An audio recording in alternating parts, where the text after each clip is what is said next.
A paz do Senhor Jesus, meu querido irmão, a paz do Senhor Jesus, minha querida irmã. É um prazer mais uma vez estarmos juntos, tá bom? Mais uma vez, que as bênçãos de Deus, que as bênçãos do Deus de Abraão, de Isaac e de Jacó repouse sobre tua casa e sobre toda a tua família. Deus mais uma vez tem uma palavra poderosa para o vosso coração. Neste dia, meu querido irmão, minha querida irmã, eu quero fazer leitura de um texto da Bíblia aqui para você, para que nós venhamos a aumentar aí a nossa fé e venhamos aqui partir de um ponto de vista em defesa do Evangelho de Jesus Cristo, e hoje é em defesa da santidade de Jesus Cristo. Apocalipse capítulo de número 3, versículos 7 e o 8, mas nós vamos ler apenas o iniciozinho ali do versículo 7, que diz assim: e ao anjo da igreja que está em Filadélfia, escreve: isto diz o que é santo. Livro do Apocalipse, a revelação de Jesus Cristo ao apóstolo João na ilha de Patmos. A primeira coisa que Jesus revela a João na ilha de Patmos é um aspecto do seu caráter, é a santidade. Jesus se revela como aquele que é santo. Note o versículo que nós fizemos a leitura. Jesus vai dizer, a Bíblia vai dizer: isto diz aquele que é santo. Ou seja, é o próprio Jesus que está dizendo esta palavra, porque só Jesus se qualifica com tais qualidades. A santidade é um aspecto do seu caráter, e ele se revela a João. A primeira coisa que ele revela a João é um aspecto do seu caráter, a santidade. Jesus, a Bíblia diz: isso diz aquele que é santo, tá?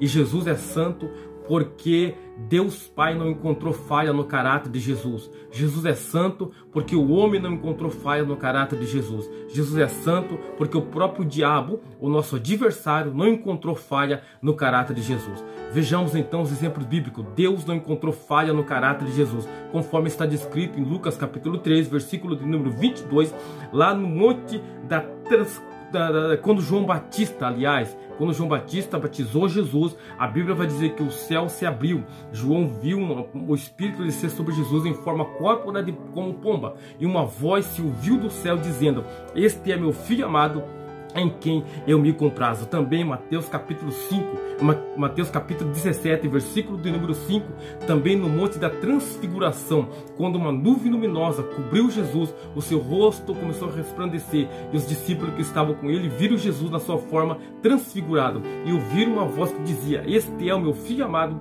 em quem eu me comprazo. Ou seja, Deus estava se agradando de Jesus, do seu caráter, porque o seu caráter é santo e continua sendo santo. Ou seja, o próprio Deus Pai aqui não encontrou falha no caráter de Jesus.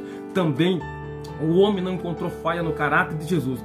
Como nós vamos ver em Marcos capítulo 12, versículo 13 ao 17, os fariseus enviaram homens ali para que apanhasse Jesus em contradição de palavras. O que eles queriam é apanhar Jesus e lançar uma pergunta. E conforme a pergunta de Jesus, Jesus causaria problema com o governo romano ou com os religiosos da época. Mas a resposta que Jesus vai dar a eles não vai trazer problema nem com o governo romano, nem com os religiosos da época. Jesus pega a moeda, vê a inscrição e vai dizer: de quem é essa inscrição? É de César. Dai, pois, o que é de César, e a Deus o que é de Deus. Então a resposta que Jesus deu não permitiu que eles apanhassem Jesus em falha nas suas palavras, porque Jesus é santo e continua sendo santo e não tem falha nenhuma.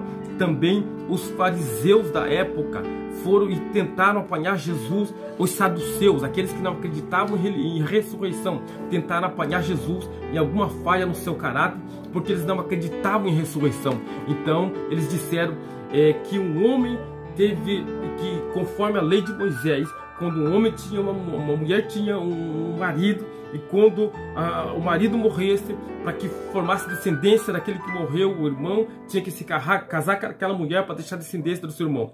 E os saduceus ali, que não acreditavam em ressurreição, lançaram uma pergunta: essa mulher teve 7 maridos, os 7 morreram.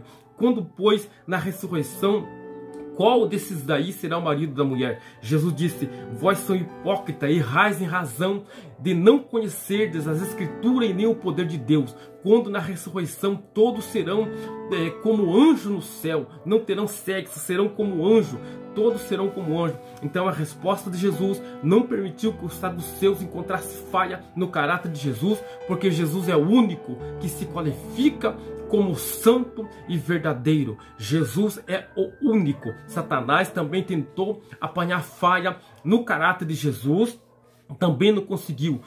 Satanás mostrou uma pedra para Jesus e disse: se tu és filho de Deus, transforma essas pedras em pães. Jesus disse: nem só de pão viverá o homem, mas de toda a palavra que sai da boca de Deus. Essa história aqui você conhece. Lá no fim desse capítulo é Mateus 27, né? Lucas capítulo 4 também. Lá no final, você percebe que Satanás não conseguiu encontrar falha nenhuma no caráter de Jesus. Os homens colocaram Jesus diante do julgamento público, diante da opinião pública, e nenhum deles conseguiram encontrar falha alguma no caráter de Jesus. Até aquele que estava aos pés da cruz, o soldado romano que estava aos pés da cruz, quando Jesus morreu, quando o céu escureceu, quando a terra tremeu, até aquele lá reconheceu e disse: verdadeiramente esse homem aí é inocente. Até Pilatos reconheceu a inocência e a santidade de Jesus diante de toda aquela multidão, dizendo: que mal fez esse? Nenhum mal eu vejo nesse homem para condená-lo. Ele, lavando as mãos, declara que nenhuma culpa havia em Jesus, porque o caráter de Jesus é santo. Jesus continua sendo santo, Jesus continua sendo verdadeiro. E aliás, Jesus foi o único homem que pisou na terra de homens pecadores e provou que é possível viver entre os pecadores e não pecar. Jesus pisou numa terra de homens corrompidos e provou que é possível viver entre os corrompidos e não se corromper. Jesus é santo, continua sendo santo e vai levar para o céu um povo que é santo através do sacrifício dele na cruz do Calvário. Deus te abençoe. Fique com essa palavra no vosso coração, tá bom? Não deixe de nos ajudar, se inscrevendo no canal, compartilhando, deixando seu like, deixando seu comentário para nos ajudar. Meu muito obrigado a você, meus amigos que tem aí se inscrito no meu canal, que tem compartilhado, que tem aí feito seu comentário. Deus te abençoe no nome do Senhor Jesus Cristo. Fica na paz e até a próxima em nome do Senhor Jesus.